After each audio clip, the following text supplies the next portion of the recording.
Vous en avez assez des commentateurs tièdes? Brickville-Mur, ce n'est pas du réchauffé. Là, je commence à être un peu désespéré, Karima. Je vais t'expliquer pourquoi. On a des chiffres concernant les ventes de propriétés résidentielles dans la région de Montréal. Donc, bonne nouvelle. On observe une baisse des ventes de propriétés résidentielles. Bonne nouvelle pour les jeunes, parce qu'évidemment, on veut un jour avoir la possibilité d'acheter. Et là, si les ventes baissent, bien, ça veut dire que les acheteurs peuvent peut-être revoir leur prix à la baisse. C'est-à-dire, bon, ben écoute, là, je ne réussis pas à vendre ma maison en ce moment. Je veux la vendre. Il va peut-être falloir que je mette de l'eau dans mon vin. Or, on a aussi des chiffres concernant le prix et ça ne fait qu'augmenter. Et c'est pour les maisons, pour les plex, pour les condos, toutes. Donc, il y a moins de ventes, mais les prix augmentent aussi. Je répète ce que j'ai dit en ouverture, je commence à manquer d'espoir. Écoutez, est-ce que vous regardez les petites annonces? Il y en a, c'est comme une drogue. Hein? Tu vas aller voir les annonces des maisons à vendre. J'avoue que moi, j'aime ça quand même, aller zioter. Non pas géolocaliser mon partenaire ou mes amis ou ma famille, mais j'aime bien aller géolocaliser quelles sont les maisons à vendre dans mon secteur. Ça a-tu monté? Ça a-tu baissé? Je suis vraiment maniaque. Là. C'est comme une petite drogue. Mais tu sais, au moins, c'est pas une petite drogue. As-tu des visites des fois? Ça m'est déjà arrivé.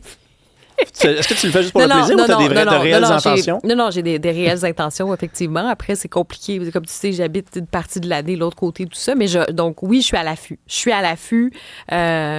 Éventuellement, j'ai plein de questionnements.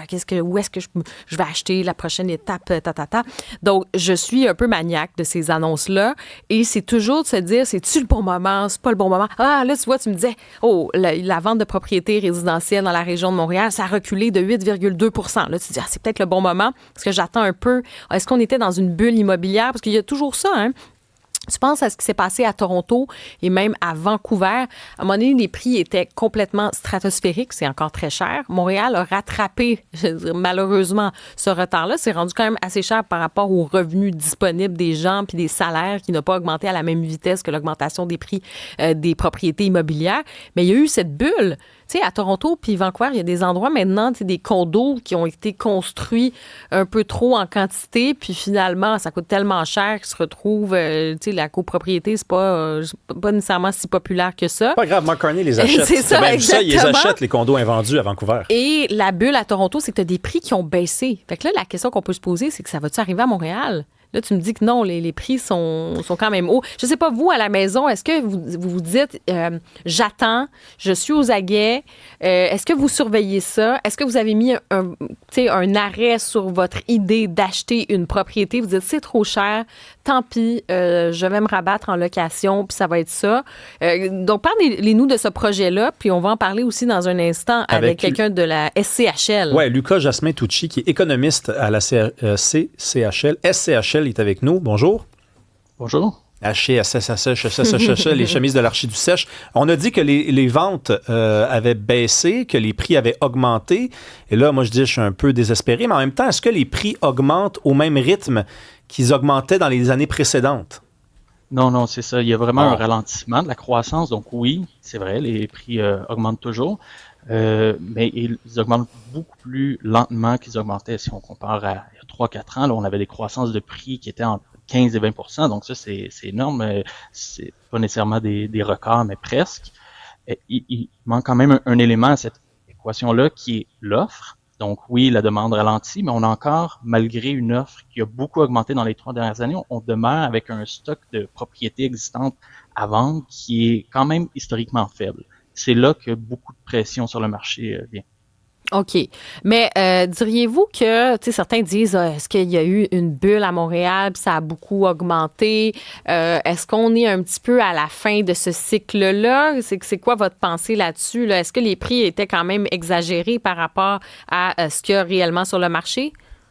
Il y a eu des fondamentaux qui expliquaient pourquoi les prix ont augmenté aussi rapidement. Donc, le stock de propriétés va pas bouger extrêmement rapidement. On a ce qu'on a construit. Par contre, la demande, elle peut bouger rapidement. Au début de la pandémie, c'est ce qu'on a vu. Soudainement, beaucoup de demandes pour acheter des nouvelles maisons pour toutes sortes de raisons. Des gens qui voulaient travailler de la maison et voulaient un plus grand espace pour leur bureau ou une plus grande cour. Toutes sortes d'éléments qui ont fait en sorte... Taux d'intérêt qui ont été très bas pendant longtemps aussi. Taux d'intérêt qui descendent. Une combinaison de plusieurs éléments qui font que plusieurs gens vont sur le marché au même moment, une très forte demande qui augmente rapidement. Donc ça crée une pression sur les prix. Maintenant, ces fondamentaux-là, c'est plus vraiment les mêmes. Il y a une croissance de la demande encore modérée, l'offre est en train d'augmenter doucement, donc tout ça fait en sorte qu'il y a une pression qui se maintient et simplement pas aussi forte qu'elle était il y a 3-4 ans. Il y a quelqu'un qui écrit dans la messagerie texte, ils vendent de beaux chalets à Lens-Saint-Jean pour Karima. C'est écrit, j'invente pas ça.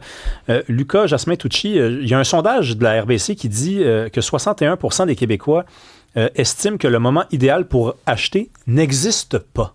C'est comme si on était rendu un peu cynique par rapport à ça. Là. Vous avez beau dire le 3,5% d'augmentation, c'est pas des 15-20, vous avez totalement raison. Là. Ça reste que ça augmente alors que on construit de plus en plus. Dans certaines provinces, on construit de plus en plus et on a vu les prix baisser. Je pense que les gens, ils font plus confiance à ça. Là. Ils ont comme peut-être même lâché prise. Là.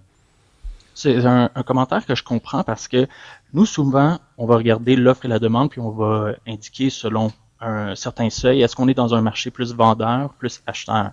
Mais il ne faut pas oublier qu'une fois qu'on a vendu notre maison, on devient souvent un acheteur aussi. Donc, on a un peu les deux en même temps. Donc, peut-être qu'on est favorisé par la vente, mais ensuite, quand on regarde ce qu'il y a sur le marché, on devient donc un vendeur et puis on est plus favorisé par le marché. Donc, c'est sûr qu'étant un peu les deux à chaque fois, ça devient difficile de trouver le moment idéal, puis ça va dépendre d'une personne à l'autre. Mm-hmm.